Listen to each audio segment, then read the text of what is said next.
week, if that's all right. 2-1 victory. You both look like you put decent teams out. What did you get from it?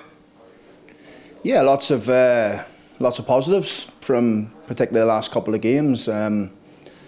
Players have been in good form. Players have been waiting their opportunity and their chance, and yeah, a lot of them took their chance, which is really pleasing.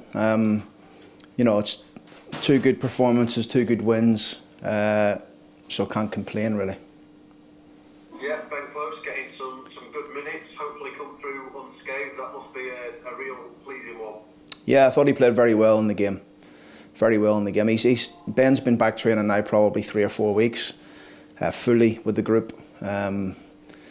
We toyed about him getting some minutes at Everton, but the way the game panned out a little bit with 1 or 2 injuries in the game, obviously Tom Nixon coming off and stuff, we couldn't end up doing it. But he's like I've said all before, he's a very big player for us, Ben. You know, the way he plays and controls the game and the tempo of the game, and that was hugely beneficial for him, playing 75 minutes or so for us, and that'll only hold him in good stead for further games coming up. Is he a bit like a new signing? He is. I mean, he trained again today, and you could just see him in the possession drills. He never gives the ball away. He's always available for the ball. The way we like to play. That 6 needs to be the one on the ball. Needs to be good on it. Needs to start attacks. Needs to be brave enough to jump and press. And he certainly fits that bill for us. But we've got good players in that role. You know, Patrick Kelly, Sam Westbrook. I know PK's away at the minute with Northern Ireland, but there's good competition in it. I imagine, though, after such a long time out, it's going to take him a little time to get back into the rhythm of it. Have you seen kind of any hangover from that perspective, or is he just somebody that's fully committed, fully back, got his head screwed on? No, he's a very good footballer, Ben, and we've been really patient with him.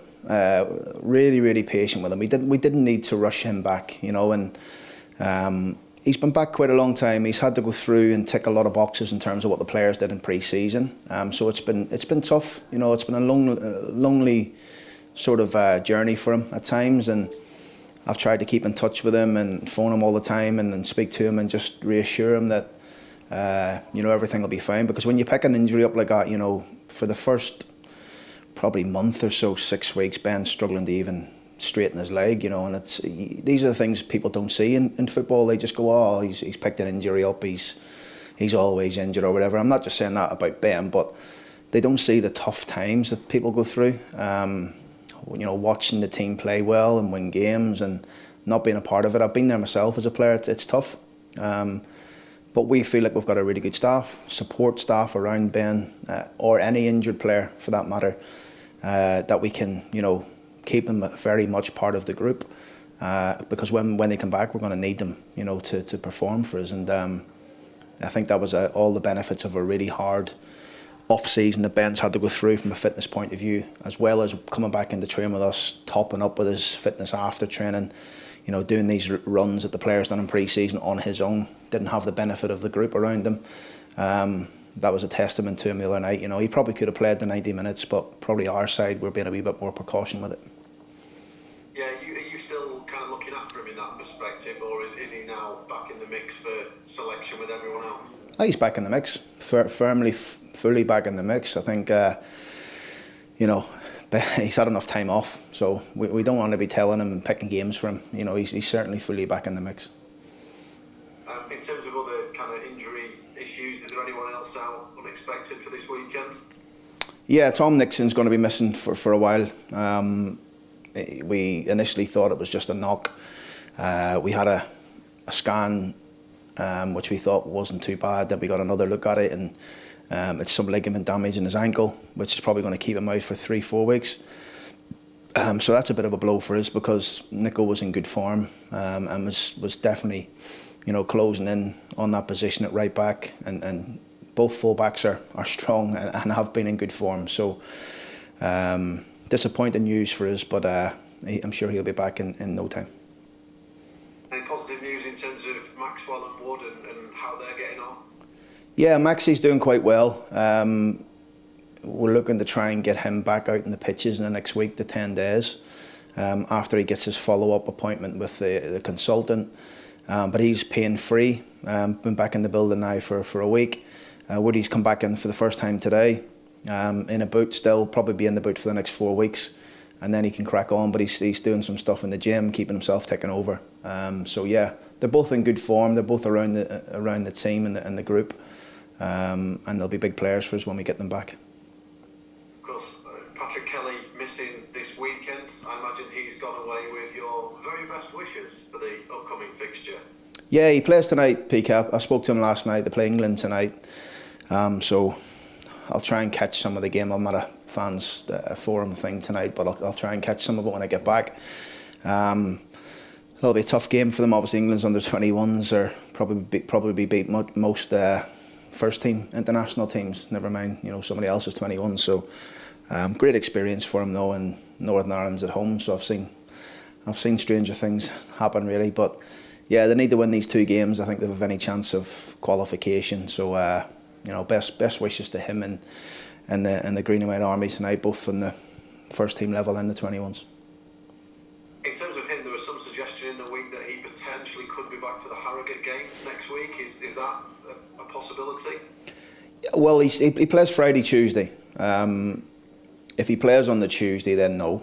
It's too quick of a turnaround for the Harrogate game. If he doesn't play and he's on the bench, then possibility that he could be in and around the squad. But he's not going to get back to us till Wednesday. And we're prepared for the Harrogate game anyway, so it's very unlikely he's going to be involved in that game. So we'll probably be looking the one after that. In terms of the weekends, you've now played 3-1-3 at home. That's really set the standard, hasn't it, in terms of what you want to do at the Eco Power this season? Yeah, absolutely. I think we just got to keep going. Just the next one, we've got a tough game on Saturday against Gillingham, and they look strong. Since Mark's gone in there, and they've looked very strong. So looking forward to the challenge. A team that's obviously recruited well in the summer, spent a bit of money and recruited very well. I'd imagine Gillingham have got high aspirations to be in and around the top end of the league. They've started like that anyway. So we've done our homework on them. We know what they're about. We've had them watched. So we're looking forward to the challenge. They're the only undefeated team still in the division. What do you see as their strengths and why they've started the season so well? I think they're strong, they're resolute, they defend well, they look like they press and jump together. They look like there's a real togetherness about them. Lee Glover went and watched them on Saturday against Chesterfield at home. Chesterfield missed a couple of chances early on to take the lead, hitting the post and the bar a couple of times, but they stood strong and they found a way to win. And I think they've done that a few times in games this season. They've found a way, and that tells me that when they're not totally at their best, but they can still win, then they're a good team. So it'll be a tough game for us. What do you think Mark Bonner will have gone through this summer? You were somebody that had a long association with Peterborough. Obviously cut your teeth in coaching and management there. Then you went to join Doncaster. Obviously, Mark's been with Cambridge for the majority of his football career. I imagine it's been a different experience for him. Yeah, I think he's done a really good job at Cambridge. Obviously got them out of League Two and promoted into League One. It was a bit of a surprise to everybody really when he left there. But he's taken up this challenge now of trying to get Gillingham back into League One, and I know he's a good manager, young manager, and he's got good ideas. So I've come up against him once when we played Cambridge for Peterborough, but not many times before or after that. So yeah, it's again, like I said, it's for us. It's we know what they're about. For us, it's making sure we get our own plan together and in order, and go and try and stamp the authority in the game. Like you say, we are strong at home. We have been strong at home, and we want to continue that. We want our fans to be there, loud and proud, and supporting us and cheering us on, because it makes a huge difference for everyone when we see that stadium, full. Just finally from me, I wanted to ask about Tommy Rowe, Manchester United's latest signing. Yeah, good. Yeah, I know Cliffy spoke to Travis Binion, the under-21 manager, probably way back in the summer, and he was asking him about Tommy for that role. So I think Tommy owes Cliffy a beer or something like that, because he's given him a really good rundown on what Rowe he's about. So Yeah, delighted for Rowie. You know, he's. I think that role will suit him really well. I know that that's something he's really keen on doing and getting into coaching. You know, even when we had meetings at the training ground, Rowie would always bring in a book and he would write certain points down and things like that. You could see him. So he's definitely, you know, has the idea of making himself into a coach, and I think it's a really good idea. What those, I don't know if all Premier League teams do it, but I know Man United do it, where they have a coach on the pitch. I think it's excellent.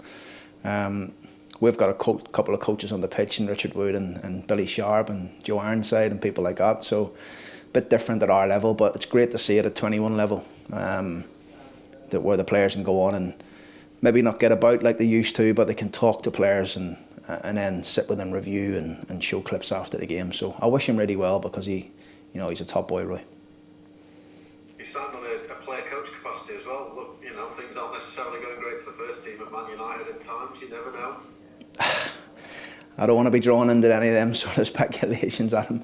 But no, listen, I hope he does well. No, I think he will, because it was just a few weeks ago. Obviously, they played. Barnsley, my boy was there, and I could see him walking off the pitch with Bailey talking to him and stuff, and Bailey said he had a chat with him. So it's good to see, you know, that on pitch coach is a really good idea, I feel, for Premier League clubs, having that, you know, experienced head in there and talking to younger players and talking them through the game. It adds an interesting dynamic to the EFL Trophy campaign anyway, so we'll all look forward to that one. Yeah, look forward to that. Great stuff. Cheers, Grant. Cheers, Adam.